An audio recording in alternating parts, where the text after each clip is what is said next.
Indian Air Force deploys MiG-29 fighter jets at Srinagar base replacing MiG-21 squadron. आप देख सकते हैं ग्रेटर कश्मीर और हिंदुस्तान टाइम्स के न्यूज़पेपर के आर्टिकल्स मैंने यहाँ पर रखे हैं। Indian air force Srinagar air base पर MiG-29 की एक पूरी फ्लीट तैयार कर रही है। और यहाँ पर अब आपके दिमाग में प्रश्न आ रहे होंगे कि श्रीनगर एयर बेस है तो वहाँ पर पहले कौन से विमान तैनात थे और उनको क्यों हटाया गया, और MiG-29 फाइटर जेट्स को ही क्यों चुना गया है श्रीनगर एयरबेस के लिए, और श्रीनगर एयरबेस पर ही ये सारे काम क्यों हो रहे हैं। एयरबेस तो हमारे पास और भी बहुत सारे हैं, तो तीनों सवालों का जवाब आपको दूंगा इन डेप्थ। देखिए, इसका बेसिकली कारण ये है कि इंडिया को आने वाले समय में एक टू फ्रंट वॉर का सामना करना पड़ सकता है, जिसमें दो फ्रंट, एक पाकिस्तान और एक चाइना। आपको पता है कि भारत के इन दोनों देशों के साथ संबंध अच्छे नहीं चल रहे हैं।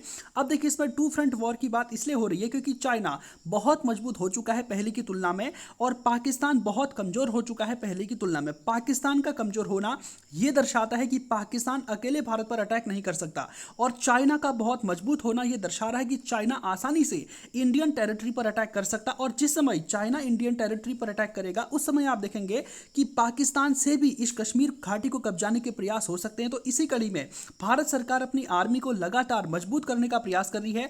मजबूती के साथ देखिए, आर्मी मजबूत वाली बात जो मैं कह रहा हूं उसमें सैनिकों की मजबूती की बात नहीं कर रहा हूं, ठीक है। इसमें है कि आने वाला समय का जो वॉर होगा ना, वो सोल्जर्स अपने हाथ से नहीं लड़ेंगे, ठीक है। वहां पर बेसिकली क्या होगा, टेक्नोलॉजी का खेल होगा। तो भारतीय सेना का एक यहाँ पर एक मजबूत बेस बनाना बहुत इंपॉर्टेंट हो गया। सबसे पहले हम समझ लेते हैं कि जम्मू कश्मीर की जो आप देख पा रहे होंगे ज्योग्राफी है, उसको हम समझेंगे तब आप इस टॉपिक को बहुत अच्छे से समझ पाएंगे।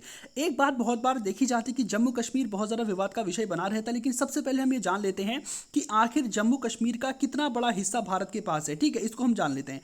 तो यहाँ पर आप मैप देख पा रहे होंगे, जो पूरा का पूरा मैप है ना, यहाँ से लेकर के यहाँ तक इस तरह से आप ये मैप देख पा रहे होंगे। ये पूरा का पूरा इंटीग्रेटेड कश्मीर है, ठीक है। इसके नीचे से हिमाचल प्रदेश लग जाता है, ये पूरा का पूरा कश्मीर है। इस कश्मीर के पास जो इतना बड़ा एरिया है ना, यहां से ये वाला जो एरिया आप देख पा रहे होंगे, ये वाला, और यहाँ इतना ऊपर वाला एरिया, ये है पाकिस्तान ऑक्यूपाइड कश्मीर। इसको पीओके कहा जाता है, और ये एरिया भारत के पास नहीं है, ये एरिया पाकिस्तान के कंट्रोल में है। 1947 में पाकिस्तान ने भारत पर हमला किया था और इस एरिया को जो है कब्जा लिया था। तो इतना बड़ा एरिया, इसको गिलगिट कहते हैं, और यहाँ बाल्टिस्तान है, और ये वाला एरिया पाकिस्तान इसको आज़ाद कश्मीर कहता है। तो ऊपर वाला एरिया गिलगिट का है, नीचे बाल्टिस्तान यहाँ पर है, और ये वाला एरिया क्या है, आज़ाद कश्मीर। ये सॉरी, यानी कि पाकिस्तान इसको आज़ाद कश्मीर कहता है, भारत इसको गुलाम कश्मीर कहता है। तो ये एरिया किसने कब्जा रखा है, पाकिस्तान ने कब्जा रखा है। और यहां पर आप छोटा सा एरिया आप यहां पर देख पा रहे होंगे, इस एरिया को पाकिस्तान ने गिफ्ट कर दिया चाइना को। क्यों गिफ्ट कर दिया, क्योंकि ये एरिया बहुत दूर पड़ रहा था पाकिस्तान की टेरिटरी से, और पाकिस्तान चाहता था कि चाइना इस एरिया का डेवलपमेंट करे। हालांकि जो संधि हुई है उसमें यह कहा गया है कि जब इंडिया और पाकिस्तान लॉन्ग टर्म कश्मीर का सोल्यूशन निकाल लेंगे तो ये वाला जो टेरिटरी चाइना ने ऑक्यूपाई कर रखी है ऊपर पे, जो पाकिस्तान ने गिफ्ट में दी है, उसको जो है चाइना छोड़ करके उस देश को दे देगा। तीसरा जो जम्मू कश्मीर का पार्ट देख पा रहे होंगे, यहाँ पर ये वाला जो रीजन है ना, ये है अक्साई चीन। यहाँ से लेकर यहाँ तक इतना बड़ा एरिया कब्जा रखा है इसका चाइना ने 1962 के वॉर में। तो इंडिया के पास बचा हुआ केवल इतना ही एरिया, ठीक है। ये वाला जो एरिया है ये केवल भारत के पास है, और ये ऊपर का एरिया और यहाँ का एरिया पाकिस्तान और चाइना ने कब्जा रखा। कहने का मतलब है कि जम्मू कश्मीर और लद्दाख में केवल इंडिया पाकिस्तान ही नहीं है, यहाँ पर चाइना का भी एंगल। और बीते दिनों आपने देखा होगा कि चाइना ने सलामी स्लाइसिंग टेक्निक का यूज़ करते हुए हमारा बहुत बढ़िया एरिया अपने पास रखा है। और साथ में इससे पहले तक गलवान वैली में आमतौर पर चाइना एंटर नहीं करता था, लेकिन अब उसकी सेनाएं गलवान वैली में एंटर कर चुकी हैं। एलएसी से 5 से 7 किलोमीटर अंदर घुस चुकी हैं, और उसके बाद चाइना यहां पर प्रयास कर रहा है कि भारत से 20 किलोमीटर का बफर जोन हमारी बाउंड्री के अंदर ऑफर करना, ठीक है। यानी कि भारत से कह रहा है कि जो एलएसी है ना, ये जो एलएसी है आपके यहाँ पे, आप एक काम करो, वो एलएसी से 5 किलोमीटर अंदर घुसा है, और वहां से कह रहा भारतीय सेना को कि आप 20 किलोमीटर यहां से पीछे जाओ और यहां पर बफर जोन बनाओ। यानी कि यहां पर ना तो आप सड़क बनाओगे, ना पुल बनाओगे, कोई कंस्ट्रक्शन नहीं करोगे, कोई आर्मी की चौकी नहीं खोलोगे, बस पेट्रोलिंग करोगे। तो इतनी बड़ी प्रॉब्लम यहां पर क्रिएट हो रही है, इसलिए भारत सरकार का टारगेट है कि इस एरिया को जो है काफी एक तरह से यहां पर लॉजिस्टिक सपोर्ट इंडियन आर्मी के लिए जुटाया जाए। तो इसके लिए भारत सरकार ने क्या किया, एक बहुत बड़ा एयरबेस ऑटोमेटिकली यहां पर लद्दाख में खोला, और साथ में आप जानते हैं दौलत बेग ओल्डी में तो हमारा एयरबेस है, ठीक है। तो एक लद्दाख में अपने आप में भारतीय सेना ने क्या कर रखा है, एयरफोर्स ने एक MiG-29 की स्क्वाड्रन यहां पर तैनात की है। तो इसका टारगेट कौन होगा, अक्साई चीन। अगर यहां पर चाइना की ओर से फ्यूचर में भारत की वायु सीमा का उल्लंघन किया जाता तो सीधा लद्दाख से जो है इंडियन आर्मी के जो MiG-29 फाइटर जेट्स हैं वो उड़ेंगे और इसको मारेंगे। और श्रीनगर में करने का उद्देश्य क्या है, श्रीनगर पाकिस्तान को काउंटर करेगा। तो ध्यान रखिएगा, लद्दाख और श्रीनगर दोनों जगह पर MiG-29। तो श्रीनगर की इंपॉर्टेंस क्यों है, आप आप समझ चुके होंगे। लद्दाख में तो कोई प्रॉब्लम नहीं है, लद्दाख में किस चीज़ के लिए है, चाइना को काउंटर करने के लिए, और श्रीनगर में किसके लिए बनाया है, एक तरह से पाकिस्तान को काउंटर करने के लिए। तो इतना आप समझ चुके होंगे कि श्रीनगर की ही लोकेशन क्यों चुनी गई। देखिए श्रीनगर की लोकेशन बेसिकली इसलिए भी चुनी गई क्योंकि वॉर जैसी सिचुएशन अगर कभी होती है ना, तो वहाँ पर क्या होता है, सोल्जर्स बहुत बड़ी तादाद में घायल होते हैं, और जो सोल्जर्स घायल होते हैं अगर उनको प्राथमिक उपचार जल्दी से जल्दी मिल जाए तो उनका रिकवरी रेट और हमारे सैनिकों के शहीद होने का रेट बहुत कम हो जाता है। तो श्रीनगर में जो एयरबेस है वहाँ पर भारत सरकार ने एक बहुत ही बड़ा मिलिट्री हॉस्पिटल खोला है बेस के अंदर। देखिए श्रीनगर एक बहुत ही अच्छी और खूबसूरत जगह है, और वो एक तरह से अगर हम देखेंगे तो बहुत बड़ा शहर है, वहाँ पर अदर भी बहुत सारे हॉस्पिटल्स हैं। तो यहाँ पर श्रीनगर बेस के अंदर ही भारतीय सेना ने एक बहुत बड़ा हॉस्पिटल संचालित किया जिसमें आपातकालीन स्थितियों में जवानों को भर्ती करने, उनके लिए उच्च से उच्च कोटि की स्वास्थ्य सुविधा उपलब्ध कराने के लिए यहाँ पर संसाधन भारतीय सेना के पास उपलब्ध है। तो अगर कोई यहाँ पर प्रॉब्लम क्रिएट होती है, अगर हमारे सोल्जर यहाँ चाइना के बॉर्डर पर घायल हो जाते हैं या फिर पाकिस्तान के साथ जो सीमा है वहाँ पर घायल हो जाते हैं, तो उन्हें तुरंत एयरलिफ्ट करके इस बेस के अंदर जो हॉस्पिटल है वहाँ पर लाया जा सकता है और वहाँ पर उनको बहुत ही बेहतर क्वालिटी का उपचार दिया सकता है। तो श्रीनगर एयरबेस की महत्वता आप समझ चुके होंगे। दूसरा, MiG-29 ही यहाँ पर आखिर क्यों। देखिए इससे पहले श्रीनगर एयरबेस में हमारे MiG-21 थे, ठीक है। लद्दाख में भी हमारे बहुत कमजोर एक तरह से फाइटर जेट्स थे। लद्दाख में जब गलवान वैली इंसिडेंट हमने देखा ना, तब हमको एहसास हो गया था कि यहाँ पर इतनी आसानी से काम नहीं बनने वाला।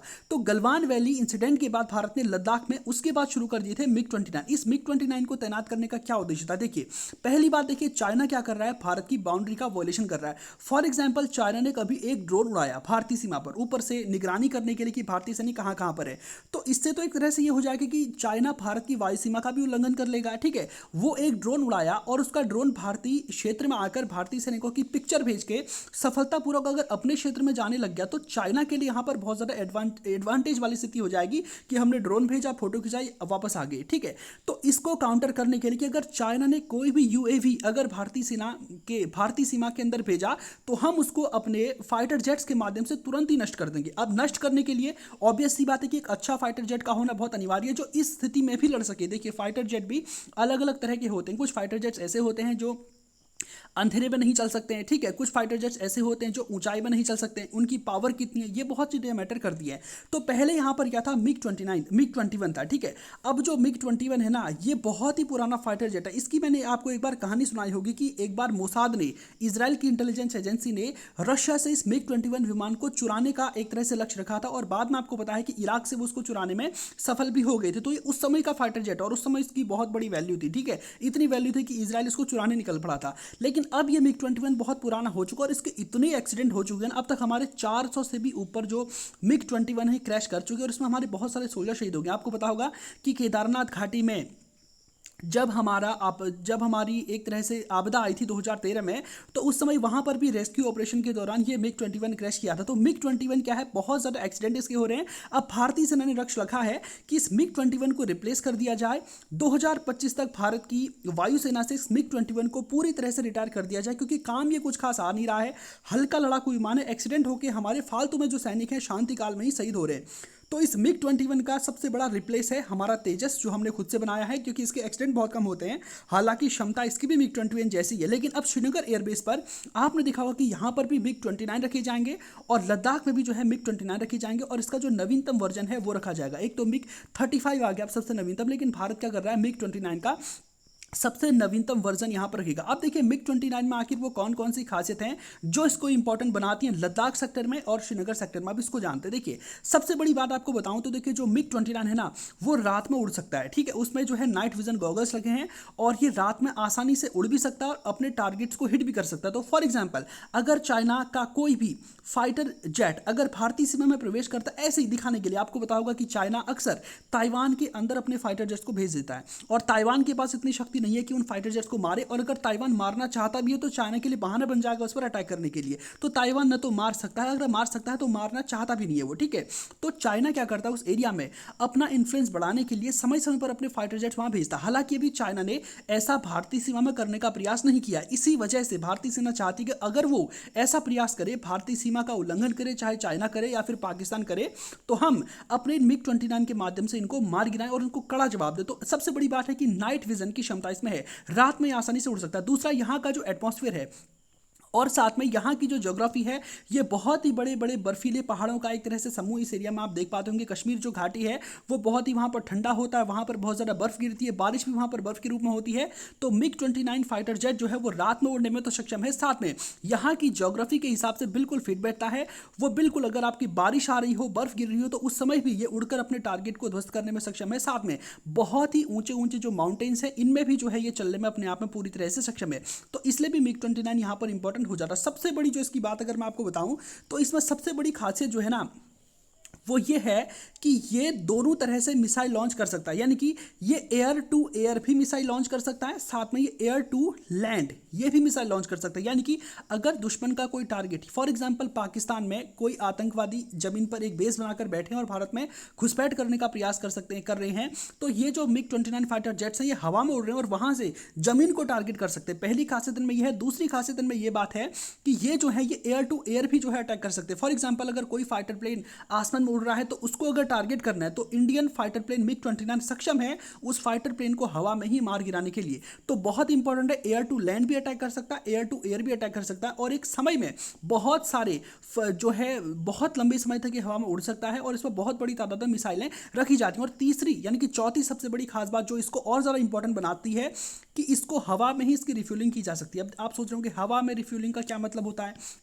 देखिए, आमतौर पर जब कभी आप गाड़ी को फ्यूल करते हैं तो उसको एक जगह पर खड़ा करते हैं। ऐसे ही जब हमारे जो फाइटर जेट्स होते हैं ना, अगर उनको फ्यूल करना होगा तो उसको फ्यूलिंग स्टेशन तक नीचे लाना होगा और बाद में उनको फ्यूल किया जाएगा। लेकिन जो MiG-29 है, अत्याधुनिक जो विमान है, इसको क्या कर सकते हो आप, इसको जमीन में लाने की जरूरत ही नहीं, आप इसको हवा में ही फ्यूल कर सकते हो, रिफ्यूल कर सकते हो। ठीक है, तो हवा में रिफ्यूल करने के लिए भी एक प्लेन आता है, उस प्लेन को इसके बिल्कुल सामने ले जाया जाता है और वहां से एक पाइप टाइप का इसमें जाएगा और हवा में उड़ते उड़ते ही इसको रिफ्यूल किया जा सकता है। तो इस वजह से ये बहुत लंबे समय तक हवा में उड़ सकता है और अपनी टारगेट को नष्ट कर सकता है। इसलिए जम्मू कश्मीर के क्षेत्र में हमारे लिए MiG-29 का होना बहुत बड़ी बात। और इंडियन आर्मी को MiG-29 की श्रीनगर बेस में तैनाती से दोहरा फायदा होगा। एक तो MiG-29 हमारे गलवान वैली इंसिडेंट के बाद हमने लद्दाख में रखे थे, अब हमने श्रीनगर में भी रख दिए। लद्दाख से हम किसको काउंटर करेंगे, चाइना को, और श्रीनगर से हम किसको काउंट करेंगे, पाकिस्तान को। तो ये बहुत ही इंपॉर्टेंट चीज है। उम्मीद करता हूं कि MiG-29 की जो विशेषताएं हैं ये आप समझ चुके होंगे। आप देख सकते हैं हिंदुस्तान में भी आज एक खबर छपी है कि हवा से हवा में वार करने वाली और लंबी दूरी की मिसाइलों से लैस है। ठीक है, नाइट विजन यानी कि रात के समय हमला कर सकता है, आसमान में दूसरे विमान के जरिए इसमें तेल भरा जा सकता है। ठीक है, यानी कि रिफ्यूलिंग के लिए जमीन में लाने की जरूरत नहीं है, दुश्मन के विमान को जाम करने की क्षमता इसमें है। और MiG-21 को हटाने की कोई जरूरत पड़ी, अब तक 400 विमान जो है हमारे हादसे का शिकार हो चुके हैं और यही सब हमारे यहाँ पर चल रहा है। तो अब नवीनतम जो MiG है वो MiG-35 है और आने वाले समय में आप देखेंगे कि जैसे MiG-21 को रिप्लेस किया MiG-29 ने, तो समय समय के साथ साथ वॉर में टेक्नोलॉजी बढ़ती रहती है। जितनी टेक्नोलॉजी आपके दुश्मन के पास है उसी के समकक्ष या उससे ज़्यादा की टेक्नोलॉजी आपको अपने यहाँ पर लानी पड़ती है। तो समय आने के साथ साथ जो फाइटर जेट्स है इनका भी तरीका अपने आप में बदल जाता है। तो इन फाइटर जेट्स को MiG-29 जो इनको डिफेंडर ऑफ द नॉर्थ कहा जाता है। तो उम्मीद करते हैं कि आने वाले समय में, हालांकि अभी तो संभावना नहीं है कि हमारा चाइना के साथ वॉर हो जाए, पाकिस्तान के साथ भी वॉर हो जाए, लेकिन आने वाले समय में डेफिनेटली आप देखेंगे कि आने वाले समय में इस एरिया में बहुत बड़ी तादाद में इंसर्जेंसी क्रिएट कर सकते हैं चाइना पाकिस्तान दोनों मिलकर। क्योंकि आपको एक खबर मिली होगी कि पाकिस्तान ने इस गिलगिट बाल्टिस्तान के क्षेत्र में अपने 25,000 सैनिक उतार रखे हैं, इस बिल्कुल बॉर्डर के पास में। ये जो बाल्टिस्तान है और यहाँ पर जो गिलगिट है, ठीक है, इस बॉर्डर के पास में पाकिस्तान ने अपने 25,000 ट्रुप्स को उतार रखे हैं, जिसमें बताया जा रहा है कि ये ट्रुप्स बहुत बड़ी तादाद में सुरंगों को खोद रहे हैं भारतीय सीमा के पास, और जिसमें चाइनीज नेशनल्स भी इनकम में काफ़ी योगदान दे रहे हैं। चाइना के बहुत सारे सोल्जर्स बताया जा रहा है कि सीमा के पास पाकिस्तान के पास उपलब्ध हैं और ये यहाँ पर लॉजिस्टिक सपोर्ट और साथ में साथ जो सड़कें बनाने में और यहाँ पर सुरंगों को खोदने में पाकिस्तान की हेल्प कर रहे हैं। आप सीधी सीधी समझ जाइए कि पाकिस्तान इस सीमा रेखा के पास में सुरंगें क्यों बनाएगा। अगर उसको सुरंगें बनाना थी तो अपने देश के अंदर बनाता, डिस्टेंस को कम करता। ठीक है, बॉर्डर पर सुरंगों को बनाने का मतलब होता वॉर की तैयारी करना, और उसमें चाइना के द्वारा पाकिस्तान को हेल्प किया जाना ये दर्शाता है कि चाइना भी कहीं ना कहीं अगर पाकिस्तान इंडिया के बीच में वॉर होगा तो पाकिस्तान को सपोर्ट करेगा। 1971 में उसने भले ही पाकिस्तान को सपोर्ट नहीं किया था, कारगिल में नहीं किया था, लेकिन अब स्थितियां पूरी तरह से बदल चुकी हैं। भारत और चाइना दोनों एक बहुत बड़े पार्टनर अब नहीं रहे, पार्टनर तो खैर पहले भी नहीं थे, लेकिन अब बहुत बड़े कॉम्पिटिटर हो चुके हैं। तो आप देख पा रहे होंगे कि पाकिस्तान ऑक्यूपाइड कश्मीर में चाइना का हस्तक्षेप बहुत ही खतरनाक, और आने वाले समय में आप देखेंगे कि वॉर को एक तरह से दावत देने जैसा है। तो उम्मीद करते हैं कि आने वाले समय में भारतीय सेना यहाँ पर काफ़ी मॉडर्नाइज होकर काम करेगी, और ये सब कुछ उम्मीद करता हूँ आप समझ चुके होंगे। आपकी इस पूरे मामले को लेकर क्या क्वेरीज हैं कमेंट सेक्शन में डेफिनेटली जवाब दें। तो आज के सेशन को यहीं पे समाप्त करते हैं। धन्यवाद।